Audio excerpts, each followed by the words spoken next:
లోకం ఒక మాయని తెలుసుకున్నాను, ఏది నా సొంతం కాదనుకున్నాను.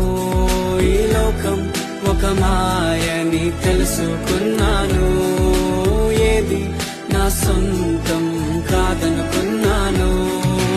తప్పిపోయిన కుమారుని నేనైతే, నా కొరకై నిరీక్షించే తండ్రి నా యేసు.